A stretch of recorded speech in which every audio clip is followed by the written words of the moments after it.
अगर reserve bank of India के पास पैसे छापने की मशीन है तो देश में गरीबी क्यों है? क्यों ना आरबीआई आज रात 1.4 बिलियन इंडियंस के बैंक अकाउंट में 1-1 करोड़ रुपए डाल दे और कल सुबह तक देश की सारी गरीबी हमेशा के लिए खत्म हो जाए। सुनकर अच्छा लगता है ना, लेकिन सच्चाई कुछ और ही है। आज हम समझेंगे इंडियन इकोनॉमी का सबसे बड़ा सच। इसको समझने के लिए एक आइलैंड का एग्जाम्पल लेते हैं। मान लीजिए एक आइलैंड पर सिर्फ 100 एप्पल्स उगते हैं और वहाँ के लोगों के पास टोटल मिलाकर सिर्फ 100 रुपए हैं। यानी एक एप्पल की कीमत हुई 1 रुपया। अब आइलैंड का मुखिया रातों रात 900 रुपए और छाप देता है। क्या इससे पेड़ पर 900 एप्पल्स और उगाएंगे? नहीं। अब उस आइलैंड पर 1000 रुपए हैं और वो अब भी सिर्फ उन्हीं 100 एप्पल्स का पीछा कर रहे हैं। नतीजा, एक एप्पल की कीमत 1 रुपए से बढ़कर 10 रुपए हो जाएगी। यही इकोनॉमिक्स का सबसे फंडामेंटल रूल है। पैसा खुद में वेल्थ या संपत्ति नहीं है, ये सिर्फ सामान खरीदने की एक रसीद है। जब सरकार बिना इकोनॉमी के आकर बढ़ाए अंधाधुंध पैसे छपने लगती है तो इससे देश अमीर नहीं होता। इससे पैदा होती है इन्फ्लेशन यानी महंगाई। और महंगाई एक ऐसी इनविजिबल टैक्स है जो चुपचाप आपकी सेविंग्स और मेहनत की कमाई को खा जाती है। अगर आपको लगता है कि मैं मजाक कर रहा हूँ तो इतिहास देखिए। 1923 में वाइमर जर्मनी ने इतना पैसा छापा कि एक ब्रेड का टुकड़ा खरीदने के लिए लोगों को व्हील बैरो में नोट भर कर ले जाने पड़ते थे। और 2008 में जिम्बाब्वे ने तो हद ही कर दी। वहाँ इन्फ्लेशन 79 बिलियन% तक पहुँच गया था। जिम्बाब्वे की गवर्नमेंट को ऑफिशियली $100 ट्रिलियन का एक सिंगल नोट छापना पड़ा, जिसकी कीमत एक बस टिकट के बराबर थी। पैसे की वैल्यू लिटरली कचरे से भी कम हो गई थी। तो अगर अंधाधुंध पैसे छापने से देश बर्बाद हो सकता है, तो ये कंट्रोल कौन करता है कि सिस्टम में कितना कैश होना चाहिए? यहाँ एंट्री होती है आरबीआई की, रिजर्व बैंक ऑफ इंडिया, जिसे बैंक ऑफ ऑल बैंक्स कहा जाता है। इनका सबसे बड़ा काम सिर्फ नए नोट छापना नहीं है, बल्कि मार्केट में कितना पैसा घूमेगा उसको स्ट्रिक्टली कंट्रोल करना है। आप आरबीआई को एक ऐसी कार के ड्राइवर की तरह सोच सकते हैं जिसका एक पैर एक्सीलरेटर पर है, यानी देश की ग्रोथ पर, और दूसरा पैर ब्रेक पर है, यानी महंगाई पर। अगर गाड़ी तेज भागेगी तो एक्सीडेंट, महंगाई का डर है, और अगर ब्रेक लगाया तो गाड़ी रुक कर रिसेशन जाएगी। इस कार को बैलेंस करने के लिए आरबीआई जिस मैजिक स्टीयरिंग व्हील का यूज करती है उसे हम रेपो रेट कहते हैं। अब ये रेपो रेट क्या है, इसको एक बच्चे की तरह समझते हैं। मान लीजिए एक खिलौने की दुकान है जो किराए पर खिलौने देती है। अगर वो रेंट बहुत सस्ता कर दे तो हर बच्चा खिलौना घर ले जाएगा, लेकिन अगर दुकानदार रेंट बहुत महंगा कर दे तो कोई भी बच्चा खिलौना नहीं ले पाएगा। रेपो रेट बिल्कुल इसी रेंट की तरह काम करता है।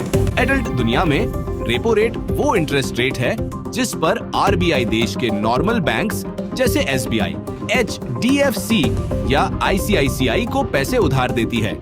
जब आरबीआई रेपो रेट कम करती है तो बैंक्स को आरबीआई से सस्ता पैसा मिलता है, जिसका मतलब है कि आपके और मेरे लिए होम लोन्स, कार लोन्स और ईएमआई सस्ती हो जाती है। जब लोन्स सस्ते होते हैं तो देश में बूम आता है। कंपनीज करोड़ों का लोन लेकर नई फैक्ट्री लगाती है, हजारों लोगों को जॉब मिलती है, लोग नई गाड़ियां खरीदते हैं, इकोनॉमी पूरी रफ्तार से भागने लगती है। लेकिन रुकिए, आपको वो आइलैंड वाले एप्पल्स याद हैं? जब सबके हाथ में सस्ता पैसा आ जाता है और सब डिमांड करने लगते हैं तो सामान महंगा होने लगता है, यानी महंगाई आसमान छूने लगती है। इस बढ़ती महंगाई को रोकने के लिए आरबीआई तुरंत ब्रेक लगाती है और रेपो रेट बढ़ा देती है। जैसे अगस्त 2000 में आरबीआई ने इसे बढ़ाकर 14.5% तक कर दिया था।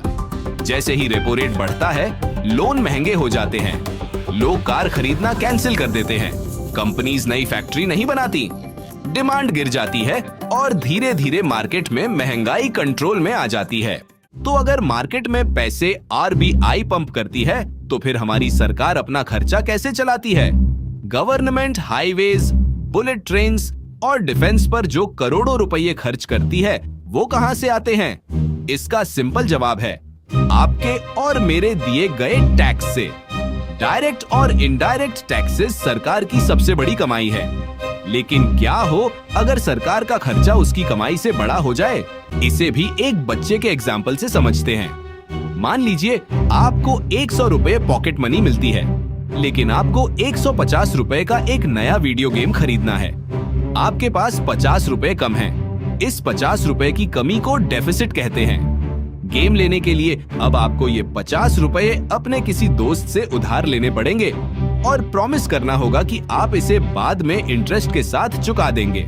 रियल दुनिया में इसे फिस्कल डेफिसिट कहते हैं। जब इंडियन गवर्नमेंट अपने टैक्स रेवेन्यू से ज्यादा खर्च करती है, तो इस गैप को भरने के लिए वो गवर्नमेंट बॉन्ड्स इशू करती है।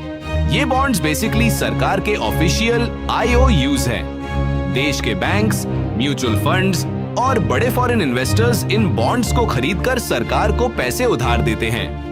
आज के टाइम पर इंडिया का फिस्कल डेफिसिट हमारी GDP का अराउंड 4.8% है। उधार लेकर देश का विकास करना बुरा नहीं है, अगर उस पैसे से ब्रिजेस और पोर्ट्स बन रहे हैं। लेकिन इसमें एक बहुत बड़ा रिस्क है। इंडिया का टोटल नेशनल डेट हमारी GDP के 81% से ऊपर जा चुका है। अगर गवर्नमेंट ऐसे ही अंधाधुंध उधार लेती रही, तो आने वाली जनरेशन्स का टैक्स का ज्यादा हिस्सा सिर्फ इन पुराने लोन्स का इंटरेस्ट चुकाने में चला जाएगा और स्कूल्स, हॉस्पिटल्स और रिसर्च के लिए कुछ नहीं बचेगा। तो फाइनल कंक्लूजन क्या है? एक देश सिर्फ इसलिए अमीर नहीं होता क्योंकि उसके पास गांधी जी के फोटो वाले कागज के टुकड़ों का पहाड़ है। असली वेल्थ किसी देश का प्रोडक्शन है, कितनी फैक्ट्रीज लग रही हैं, कितने अच्छे सॉफ्टवेयर बन रहे हैं और कितनी वर्ल्ड क्लास सर्विसेज दी जा रही है। पैसा सिर्फ उस वेल्थ को नापने का एक इंच टेप है। असली अमीर वो देश है जहां लोग वैल्यू क्रिएट करते हैं।